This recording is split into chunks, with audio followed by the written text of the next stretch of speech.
Fortune 50, if you will, or Fortune 100 companies and leaders in sustainability. They keep us honest, and they keep us innovative. So, a little bit on the nature of the challenge. I should also say that Dave and I are here. It's a reflection of, I think, where we're at with ATEC and the handoff. We don't, although there's been a fair bit of partisanship in climate change and sustainability that's happened in Canada, I know that's a familiar storyline for you. We actually don't travel in packs for protection. We're here because we've been very involved in different stages of this initiative, and I think for that reason I may pull Dave in on some of the conversation, because he's been so integral to the conversations with industry leaders and others that I can't tell the whole story, but I can tell some of it. So what's the nature of the challenge? Why is all this even important from the vantage point of the different players? And I think certainly all of us know that transportation is a major contributor to greenhouse gases. It's a major challenge in terms of investment strategies, and solving sustainable transportation issues is key.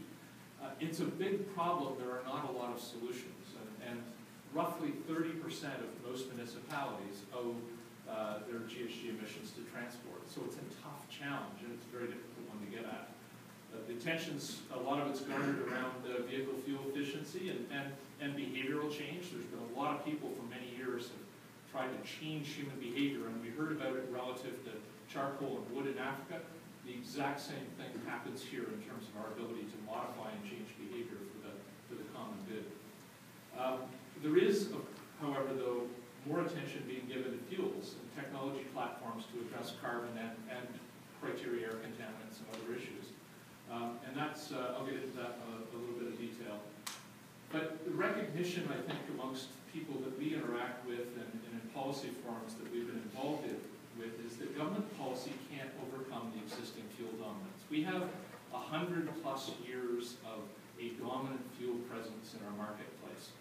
And that is, it's a very efficient source of energy. It has a bunch of other issues that contribute to externalities that we're not always happy with, but it's a good quality fuel, and it is the fuel that everyone compares all other alternative fuels to. So it's kind of an important feature. And to get at incenting and bringing to market alternatives, you've got to address that. And government, it's going to require millions and billions of dollars, and government cannot do that alone. Neither government on either side of our border has the money onto themselves to incent that kind of change. We need the private sector, and of course that's where ATEC comes in. The low carbon fuel standards, if I'm going to talk about how do you know that transportation and policy is important, I simply point to California. And all of you as residents in the States or having spent time here knows that California is not the typical policy environment. They do things differently.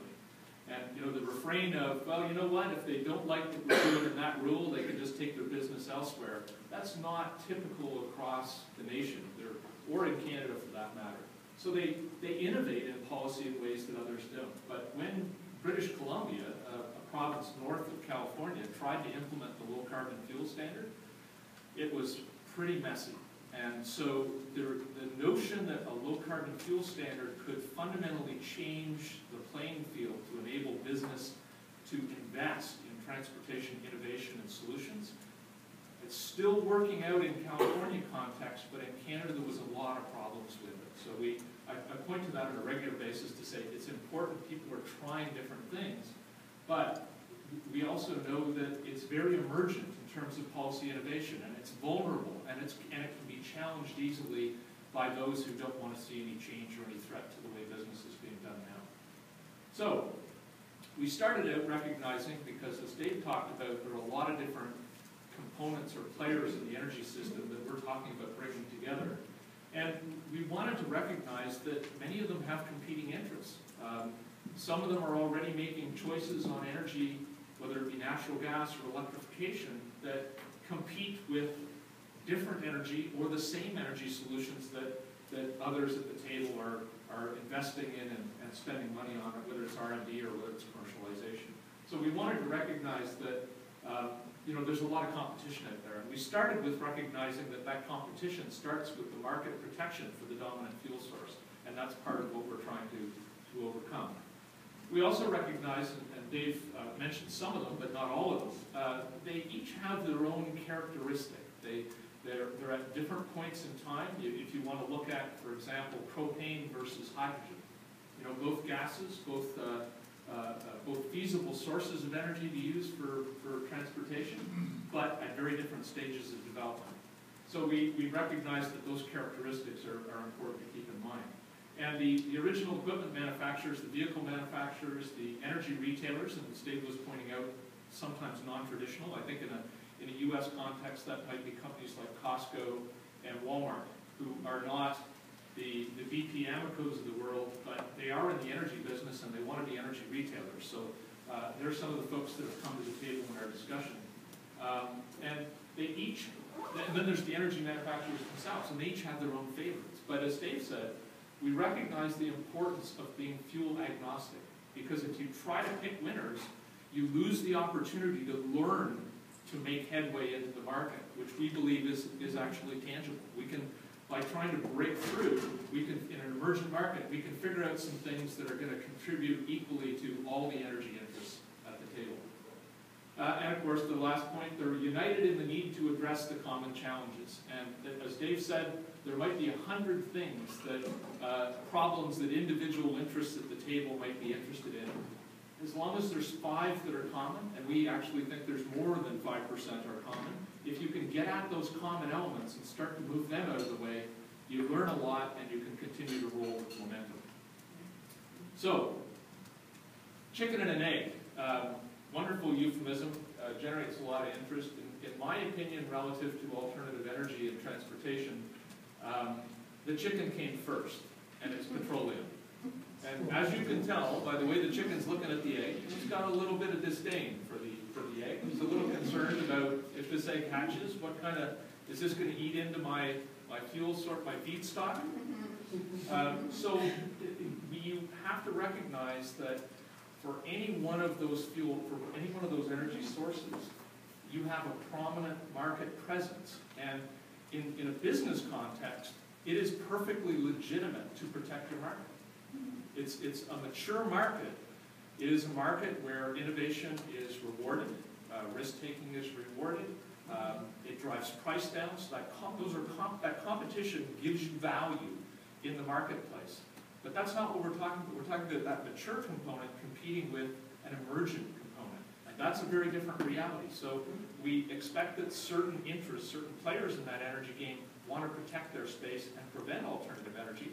And that's a normal course of action in a business community. So what does it look like? What are the things that ATEC would start to see or concern itself with? Well, relative to the characteristics of each of those alternative energy options, fuel supply. If you don't have fuel that delivers and meets the needs of the marketplace, and if you can't supply enough of it where it's needed, you don't have an alternative energy source. You have a neat idea.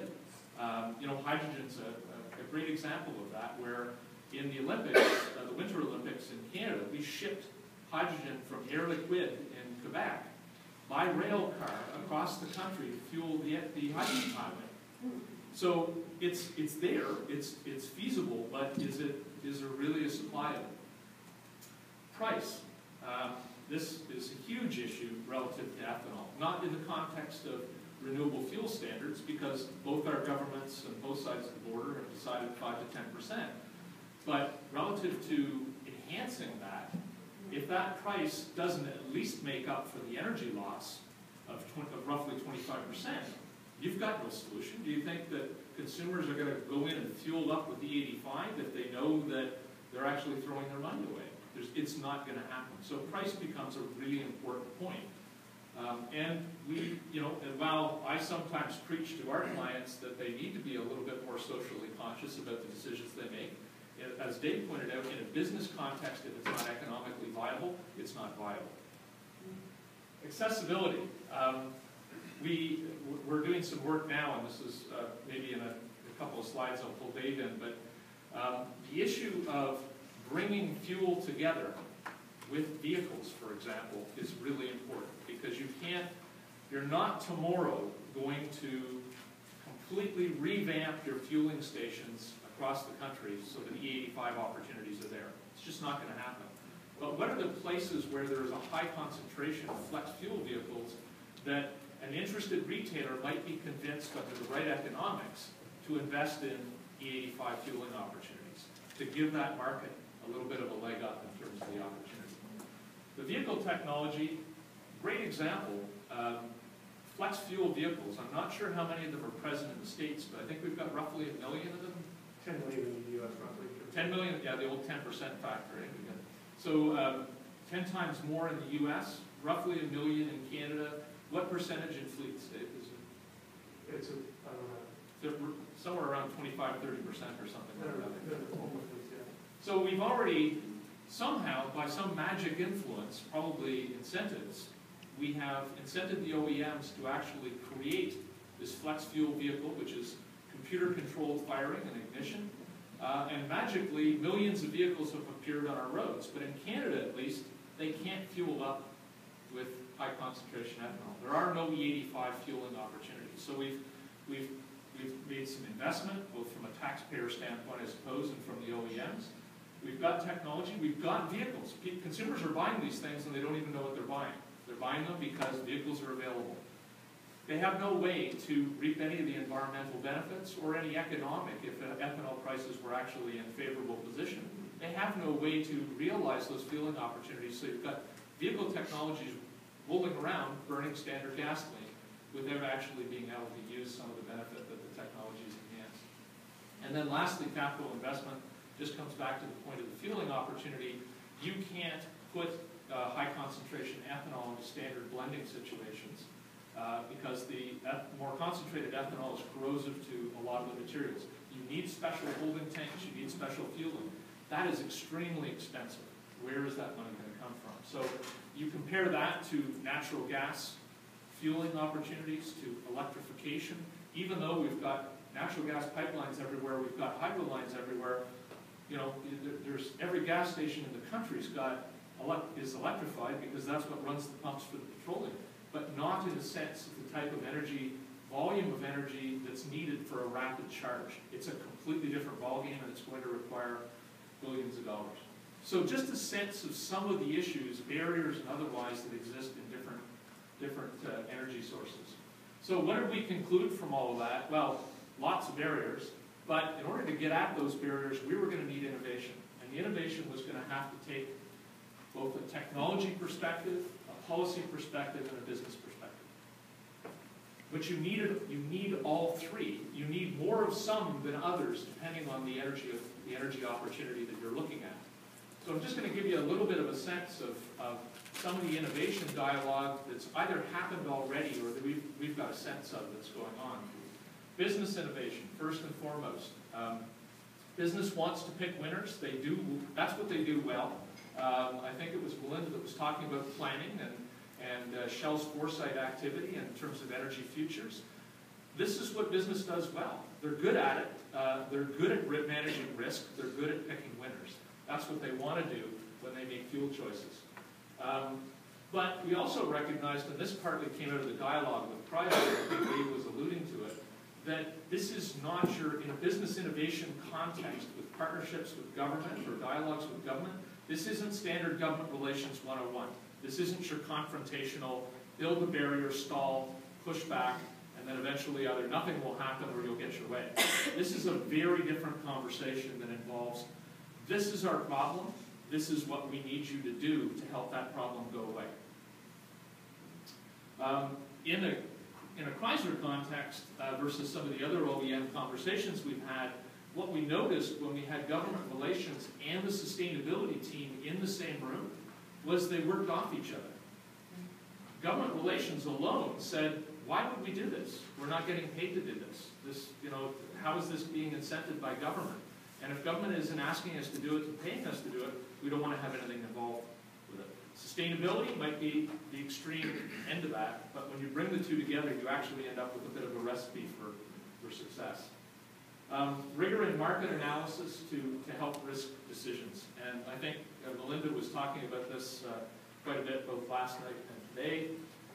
We understand that The types of information that are necessary to make good de-risk decisions involve a bunch of different types of information. Supply and demand that Dave was alluding to, but also brand risk, brand opportunity.